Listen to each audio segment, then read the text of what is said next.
Welcome to the Pretty Powerful Podcast, where powerful women are interviewed every week to share real inspiring stories and incredible insight to help women or anyone break the barriers, be a part of innovation, shatter the glass ceiling, and dominate to the top of their sport, industry, or life's mission. Join us as we celebrate exceptional women and step into our power. And now, here's your host, Angela Gennari. Hello, and welcome to another episode of the Pretty Powerful Podcast. My name is Angela Gennari, and today I'm here with Chelsea Chats. Hi, Chelsea. Hi, thank you for having me. I'm so excited to chat with you today. Absolutely, my pleasure.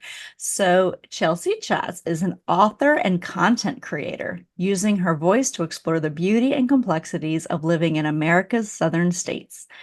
Chelsea will debut her collection of Southern poetry, Mud Water Will Rise, this fall. I'm excited to talk to you because, number one, content creators to me are like magicians. I always feel like they are, like, I have a couple of friends who are content creators. I'm like, their Instagram is so good. And then the other thing is talk about the southern states, because I mean, I grew up in the North and I've lived in the South for 25 years now. And so I consider myself a Southerner, although Southerners won't claim me because I'm not, born here, but I consider myself a Southerner. And so I can probably relate to a lot of what you're going to say. So yeah, very definitely. excited to talk to I'm you. from California originally. Oh, We've been nice. here for a little over 2 years now. We're based out in Chattanooga, Tennessee.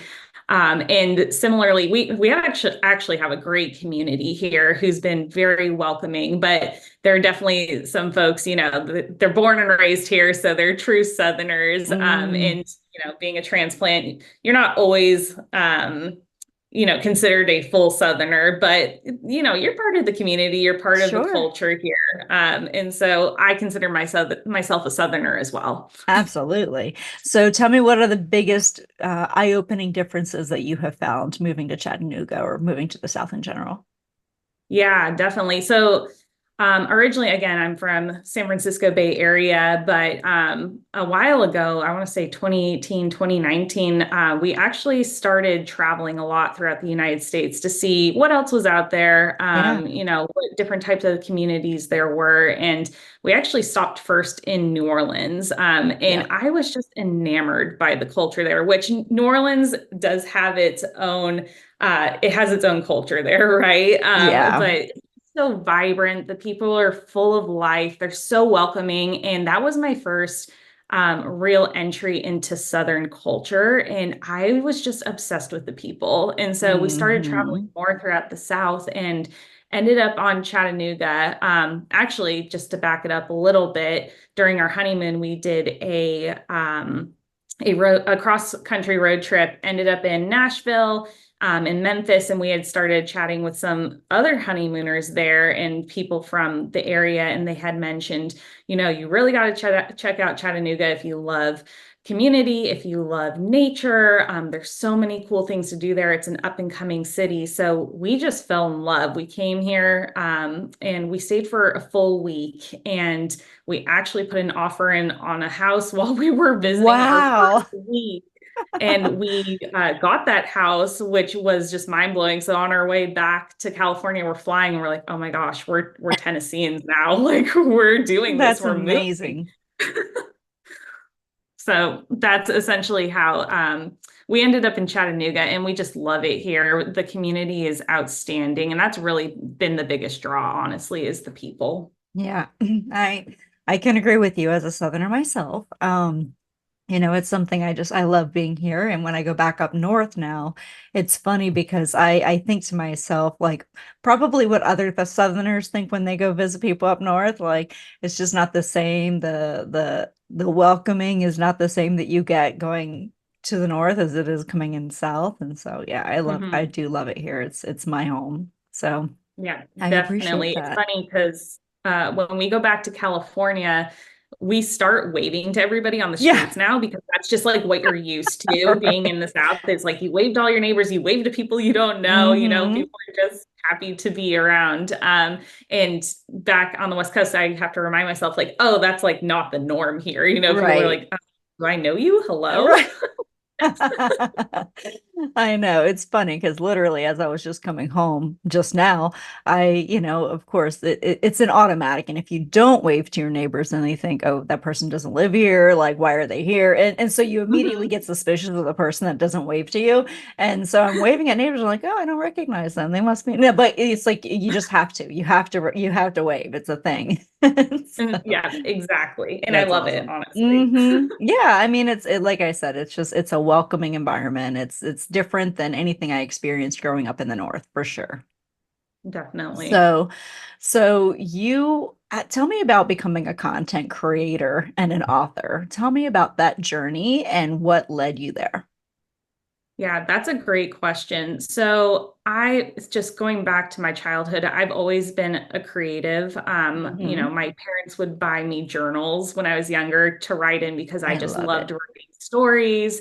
And throughout my schooling career, I really geared myself towards becoming a writer. I Hmm. attended University of California, Berkeley, and graduated with an English literature degree there. And I had this dream of moving to New York, getting into editorial, writing my books on the side, and then kind of moving into authorship that way. Yeah. But being in California, especially Northern California, where you're in Silicon Valley, I ended up getting swept up in the tech scene right out of college. And actually, weirdly, I got recruited to a startup tech company in Southern California. And I ended up moving over to Silicon Beach instead of Oh, wow. Silicon Valley. Interesting. Okay. Yeah, and I really worked my way up in that company, ended up working up into internal communications, human resources, recruiting, which actually led me to back to Northern California, where I did a lot of executive search recruiting as well. And as fulfilling as those jobs were, and I learned a lot because I worked in tech startups that were acquired by Fortune 500 companies and then Yeah. moved to boutique firms where our leaders were running their own business. So I learned a lot during that time about how to run your own business, but I really missed the creative side of things. And this past year, I decided I wanted to take a chance on myself and really dig into the Chattanooga community because something else here that's really special is we have a really big art scene and people Yeah. are really supportive. There's a lot of locally owned businesses, small businesses, and everybody wants to see you succeed here. And I was in a position, luckily, where I said, you know what, I'm going to take a chance on myself. I want to get back into writing. I actually ended up submitting a piece of poetry over to Walnut Street Publishing, which is a local independent publishing company here. And thankfully, they gravitated towards my work. We started chatting, and now I am a full-time author with their company as well. And Wow. that's really how I moved over into authorship. And as for content creation, I've kind of always done it on the side. I used to do California lifestyle, but it wasn't something I did consistently, I would say, just because, you have a full-time job and then you've got your Right. life outside of your job and there's just so much to do. But now that I'm in my authorship phase, it very much ties back into the content creation piece and the marketing piece. And I do have people who help me with that as well. I have a lot of great consultants and teammates who again, they provide their expertise and they're so fun to work with. So Yeah. they're helping me a lot with the content creation piece as I'm also writing a lot of my book and kind of getting those final edits together. Wow, that's amazing. So how is your book? What inspired your book? And tell me about a little bit more about it and how the poetry, like the type of poetry and how you've put that together. Yeah, definitely. So just backing up a little bit, I was still a California resident. 2020 hit a global pandemic. A Mm-hmm. lot of people were suffering with mental health at that point, including myself. I've always had high functioning anxiety since I was a kid. Like I was the kid who was like, Mom, I'm going to be late for school. And she Yeah. actually ended up one day getting a ticket speeding to school to get me there on time because I was having such bad anxiety. So obviously that amped up quite a bit during Yeah. the pandemic. And that's when I started getting into therapy. And they said, are there any outlets? And I kind of returned back to my craft of writing and started Hmm. getting into poetry that way because it was just this therapeutic outlet for me. And at that point, I was still working in recruiting and tech. And so it kind of got me back into that creative headspace. And then Hmm. fast forward, we end up moving to Chattanooga in 2022. And that's when I said, oh, there's this great art scene. And again, started just dabbling back into poetry and said, I'm going to put this out there and just see what happens. Yeah. And that's really led me down this road. But before that, I wrote a lot of fiction and short stories. So this has really been my first entryway into poetry. And moving to the South, as we talked about, there are a lot of cultural differences. Hmm. And there's always good and bad everywhere. That's just kind of how it is. But what really inspired me was, again, the people and, focusing on the community aspect of this book because the last several years of our political landscape here Yeah. in the United States, there's been a lot of tension between people, but the more you talk to people, and you would initially think that, they have a different background than you, you're not going to have that much in common. You actually have quite a bit in common, is what I've come to Yeah. discover. So what I'm doing with Mud Water Will Rise is really focusing on what we do have in common and creating nonpartisan solutions for our communities here in the South for some of the things that we are still struggling with, and really focusing on getting our community together in unity and just moving forward together. Hmm. Yeah, I love that because I think you're absolutely right. I think, the media wants us to think that we're so divided, and I don't think we are. I really don't think we are. I think we have so much more in common than we allow ourselves to believe sometimes. And, Mhm. the people that we think are so divisive, we all have certain things in common. We're all somebody's daughter, brother, sister, mother, like we have so much of that. We still want the best for our families. We still want, to be able to put food on our table at the end of the day. We have the same desires for our life. And then we've all been through struggles, and I say this time and time again that our commonality is not our success, it's our struggle.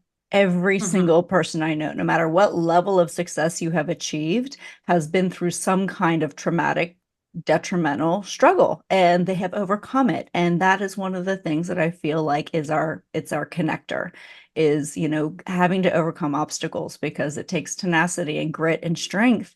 And, you feel like when you've come through that, nobody else can relate to you, but everybody else can relate to you. And I think that that's where we really we miss the boat on that. We look at, well, they have more than I do, or they've been given more opportunities, but you have no idea what's behind that.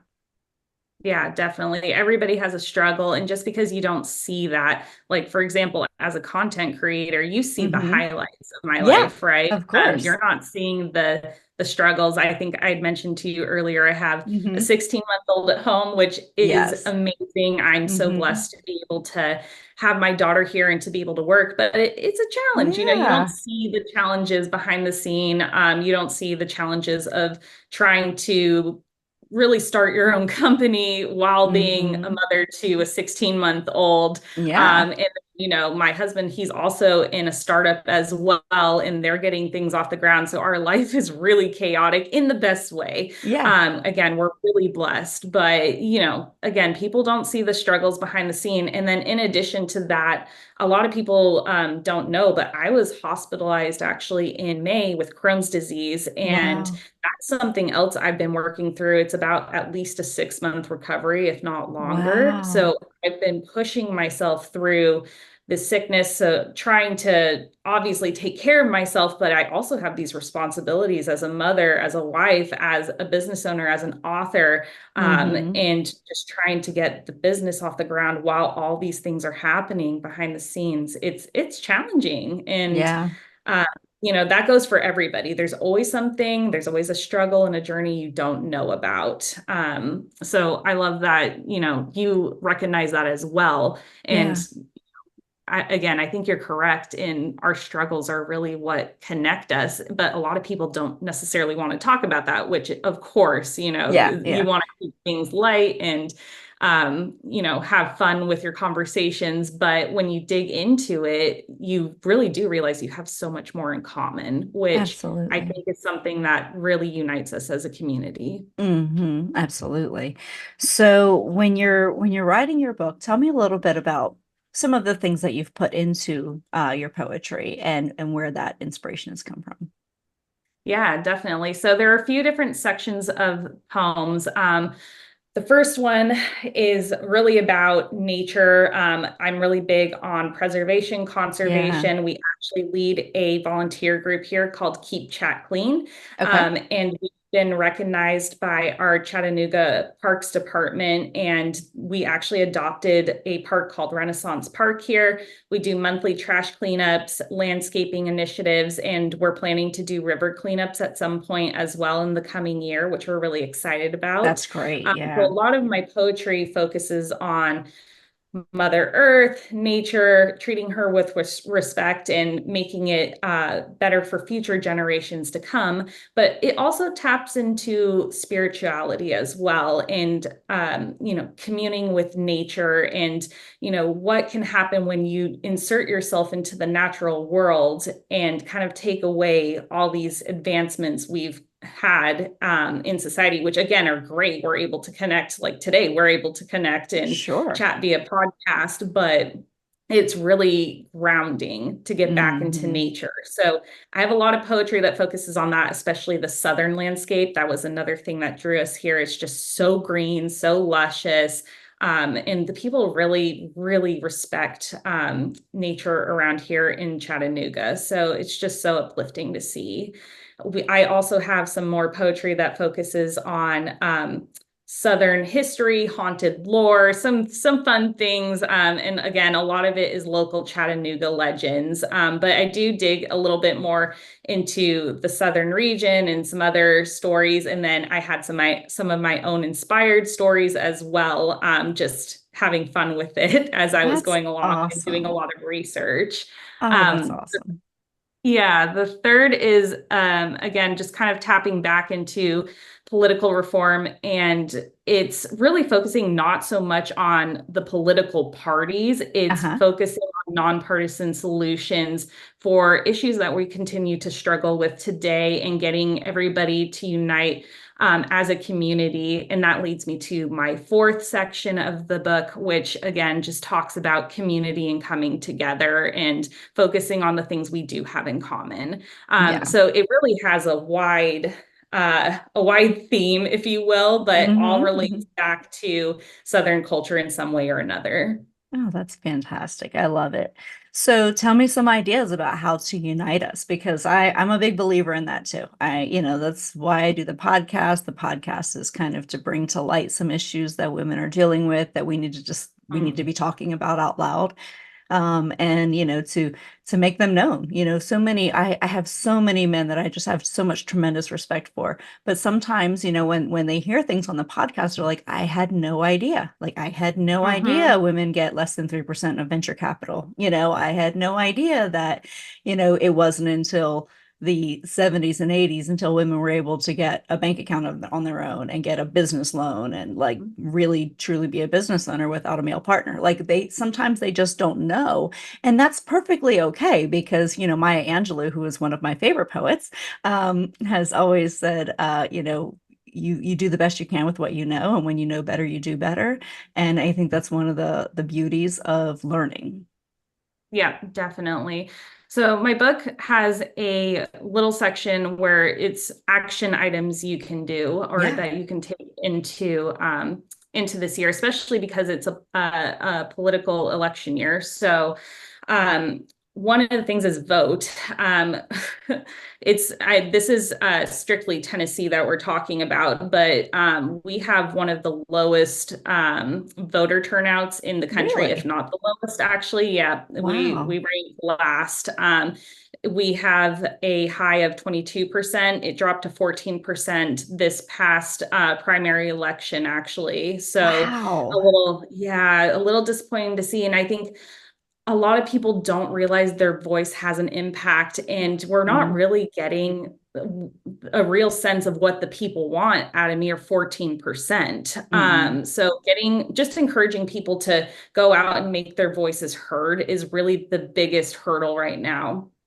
Second, there are some organizations, again, a lot of them are Tennessee based and Tennessee focused. One of them is Voices for Safer Tennessee, and then we have the Best of Tennessee. The Best of Tennessee focuses, again, on getting people out there to vote, and they kind of break down the political aspect of what's going on in Tennessee, that the super minority is actually what is represented in our leadership today, because not enough people are voting and are making their voices heard.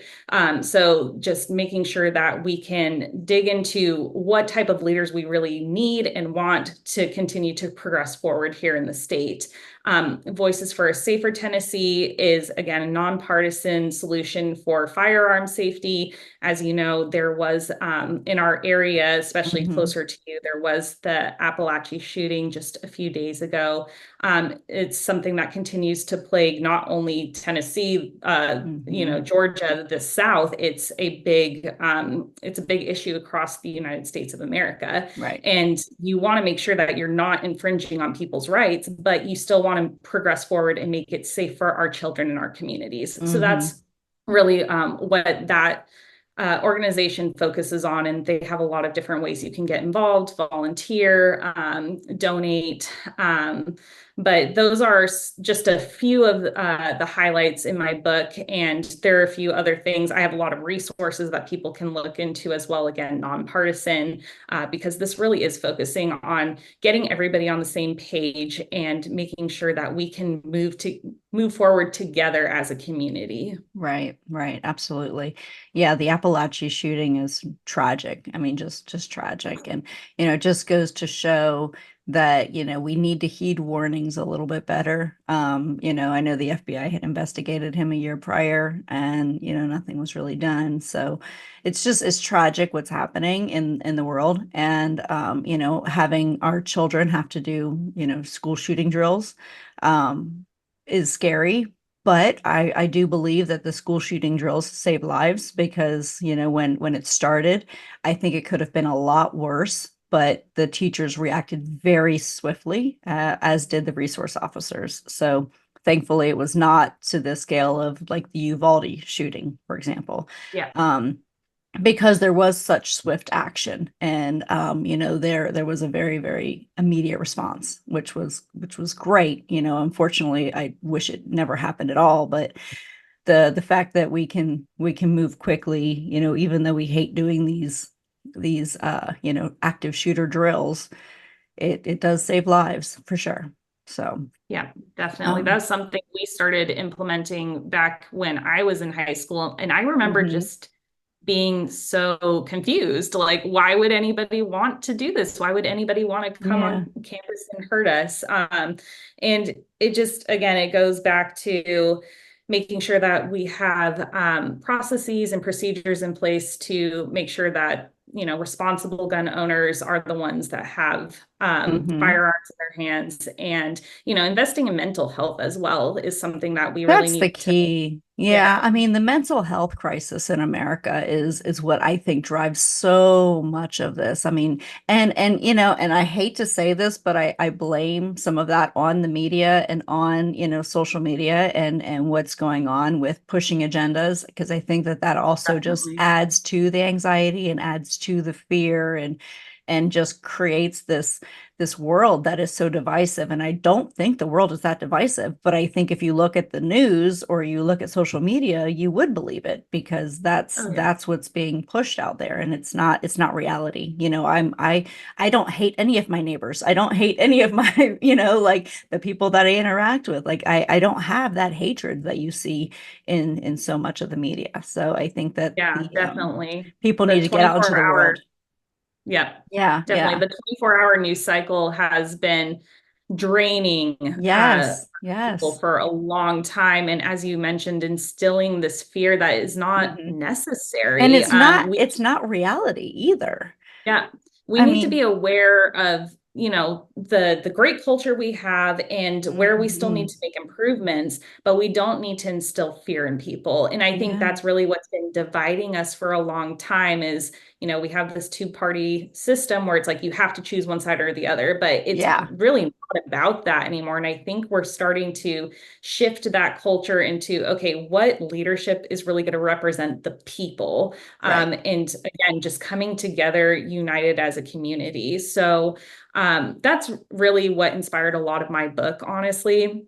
And again, I think a lot of people are on the same page, or we are once we have those deep conversations, but you may not know it right away. And so really it's just Absolutely. about opening up that dialogue and again, just informing people that we have more in common than we think. And now let's move forward Hmm. together and make solutions that work for everyone.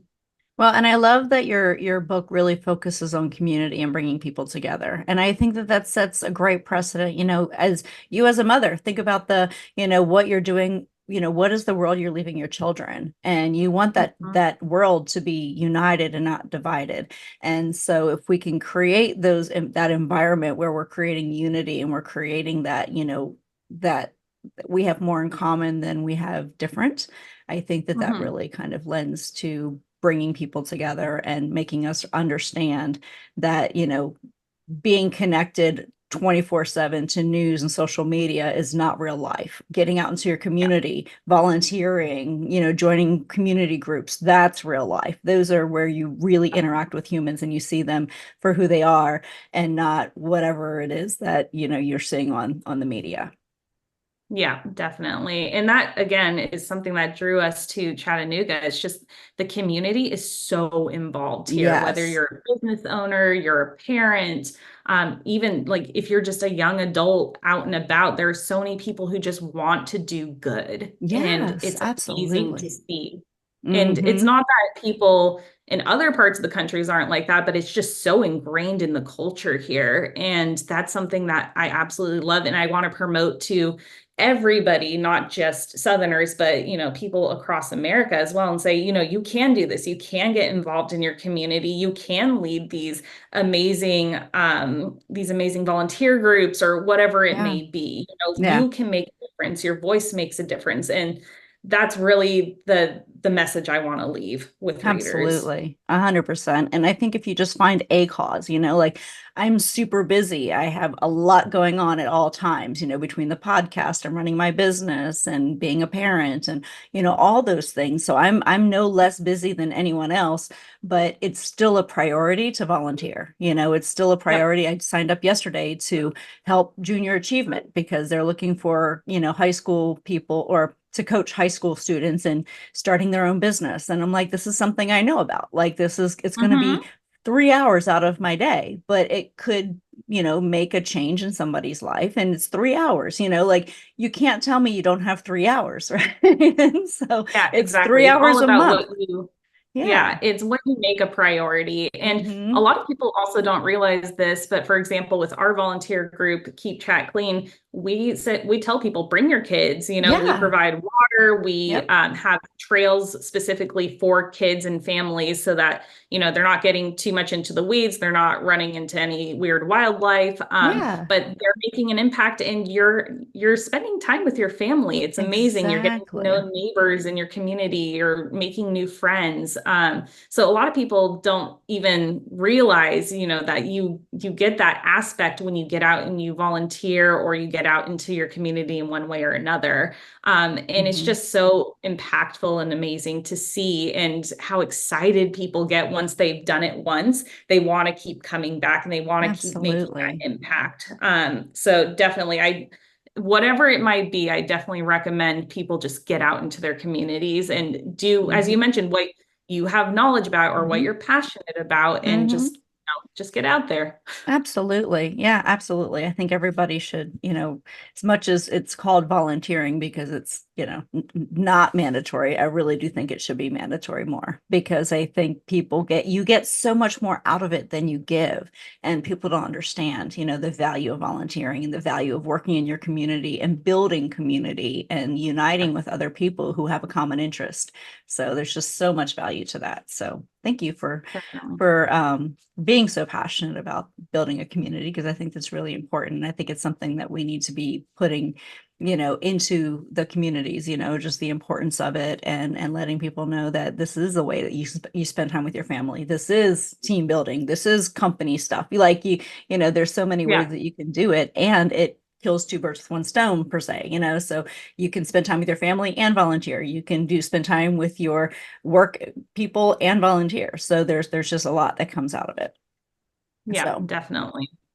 so tell me some of the obstacles that you had when you were starting your business. Yeah. So, just kind of stepping back, I have a lot of experience in tech startups and Fortune 500 companies, Mm-hmm. and working with small businesses as well. And I've gained a lot of knowledge from that, but it's always just scary to take that first step, Yes. right? You're like, okay, I've had the lessons, but now I need to Mm-hmm. implement them and execute them.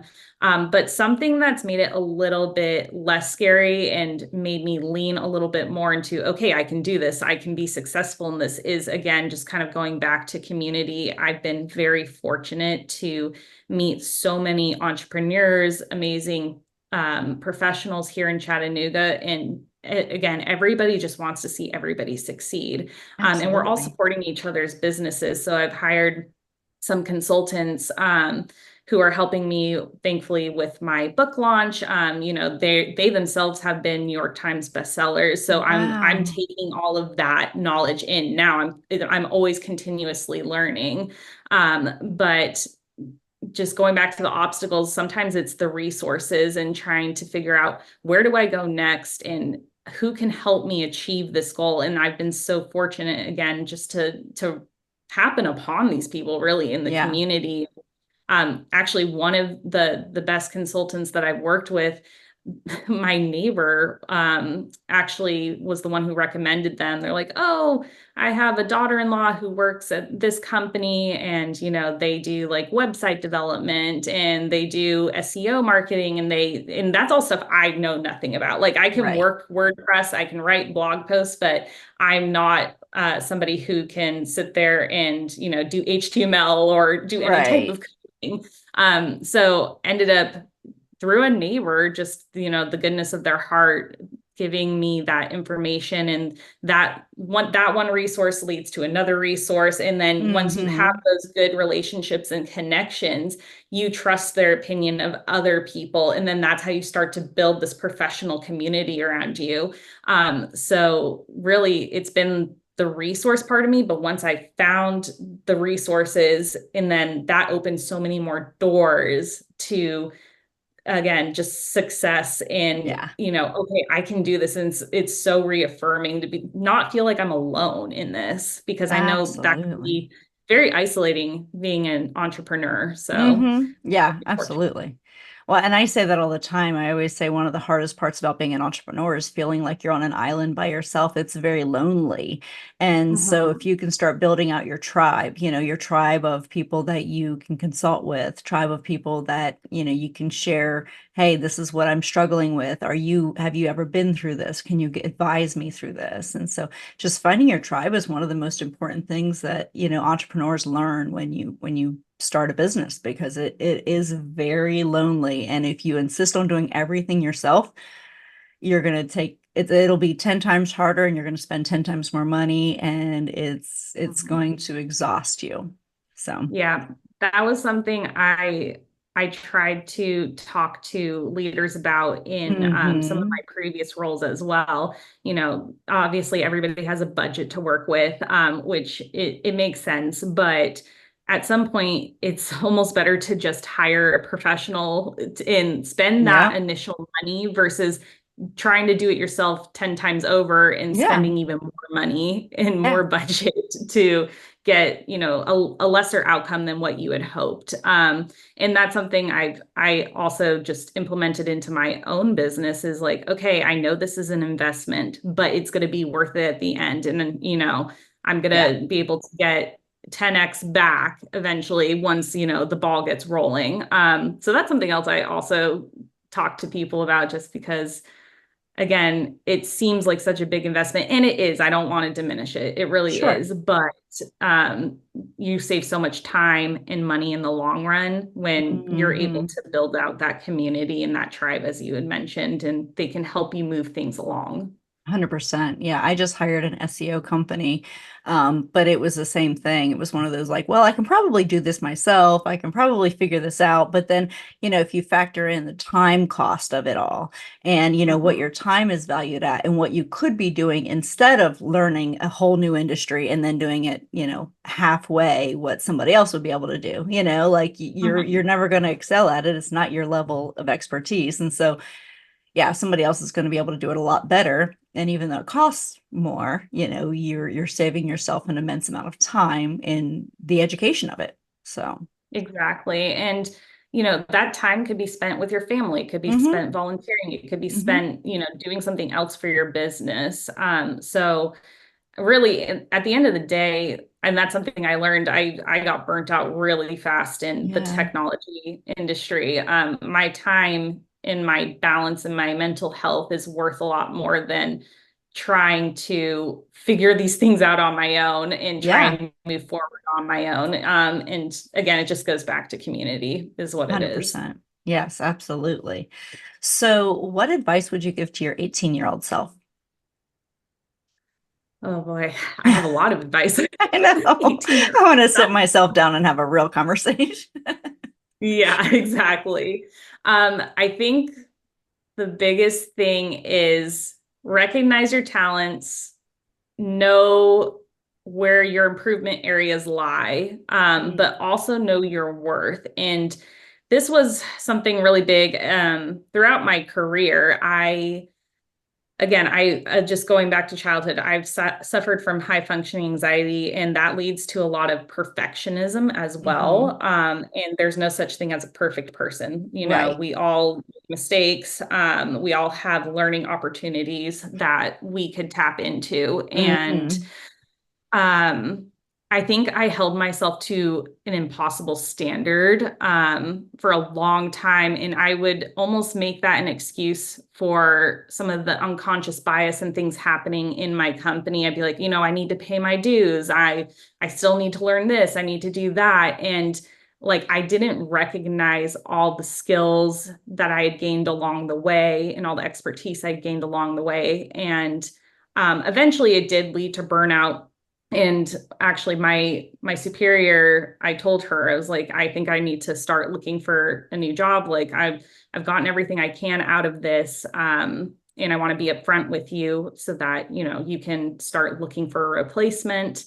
And as soon as they discovered that, it immediately was like, oh, well, you can create your own role here, and you can do this and that. And it kind of took me stepping into my power and confronting that to realize like, oh my gosh, I am worthy of moving up. I am worthy of doing all these things. So for a long time, I feel like I really almost self-sabotaged, Yeah. not intentionally, but I let my high functioning anxiety and perfectionism really keep me from speaking my truth and standing up for myself. So something I would tell my 18-year-old self or anybody who's really entering the workforce is know your worth. Again, recognize your talents, your skill set, recognize your growth as well, hmm and keep track of the growth and provide those metrics, to your superiors. Make sure that you're getting the opportunities that you deserve, because a Right. lot of times people are bypassed because you might be too timid or too shy, or they might think that, right? hmm So really just know your worth and stand up for yourself and what you deserve. Absolutely. And that is pretty directly answers the question that I ask on this podcast all the time. Tell me about a time that you've given away your power and another time that you've stepped into your power. Because as women, we do this all the time. We give away our power a lot. And like you were Mhm. saying, you gave away your power by not recognizing the value you brought. And I think that that's a very common thing for us to do. And I love that you eventually saw that. And not only you saw it, but your superior saw it. And they Mhm. said, hey, that's fine. Let's create a new role. Because I think that that's recognizing your value, even if you weren't necessarily directly advocating for it at that time.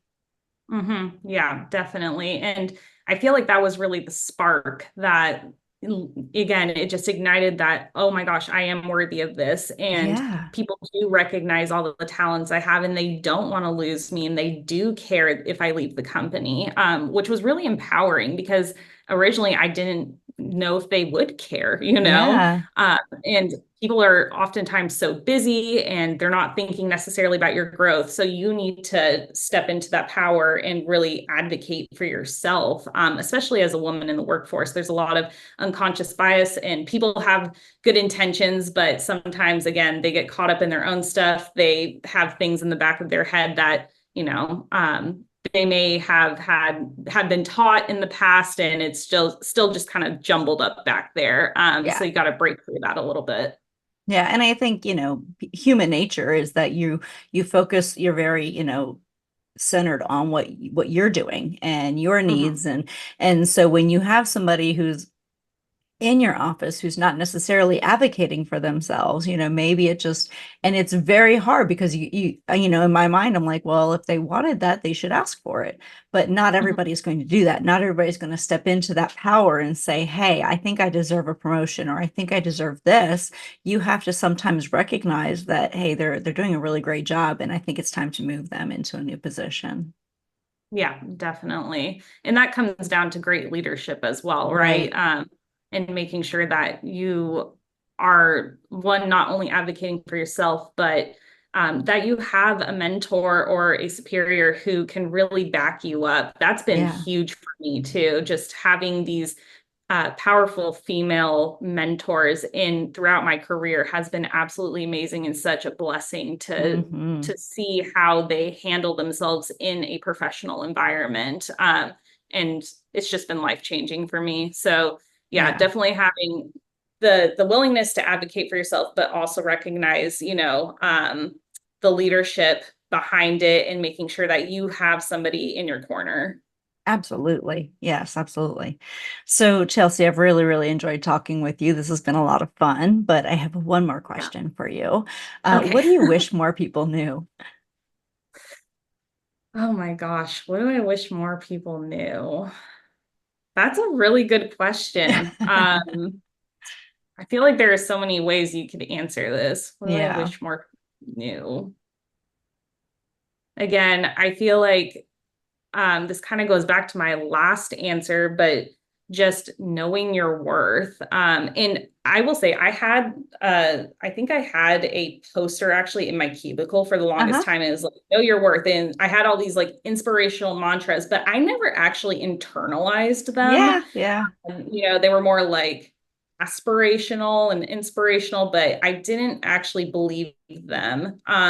So I think really just taking time to recognize again yourself, your talents, and really dig deep into what you deserve. And if there are things that are standing in your way, like it took me, for example, going to therapy to really Hmm. understand a lot of the issues with high functioning anxiety that I was had and how that led back to certain things in my childhood. So take the time to really dig into yourself, your journey, make sure you're taking care of your mental health. That I Yeah. think is of the utmost importance, especially like in a professional environment. You're not going to thrive if you're not taking care of yourself. So Hmm. again, take time to take care of yourself, really dig into, if there's an issue that's bothering you, figure out what the root cause of that is, and then just allow yourself the grace and allow yourself to accept that you are worthy of all the Yes. accomplishments that you've achieved. Absolutely. Great, great advice. I appreciate that. Well, Yeah, thank you of course. so much. It's been a amazing time talking with you. I'm super excited about your book coming out. And when does that come out? It comes out October 16th of this year, 2024. So Very very soon. exciting. I'm very excited to share it with everyone. Absolutely. So how can people find you? So people can find me at my website. It's www.chelseachats.com. And Chats has 2 T's in it, as in Chattanooga, Tennessee. And from there, they'll have a section on my website about my books coming out. You can read all about lifestyle on my blog posts. And again, you'll have links to my Amazon account, to my retail store, and to my publisher as well. So there are multiple avenues that people can find the book and find some other Southern lifestyle goodies on my website as well, which I love and have all around my house. Very cool. I love it. Well, I am so excited for you, and I'm excited for your book launch. And thank you so much for joining us today. Of course. Thank you so much for having me. It's been a pleasure. Absolutely. So you guys can also find Chelsea on prettypowerfulpodcast.com, and we look forward to seeing you next time. Have an amazing day. Thank you for joining our guests on the Pretty Powerful Podcast. And we hope you've gained new insight and learned from exceptional women. Remember to subscribe or check out this and all episodes on prettypowerfulpodcast.com. Visit us next time, and until then, step into your own power.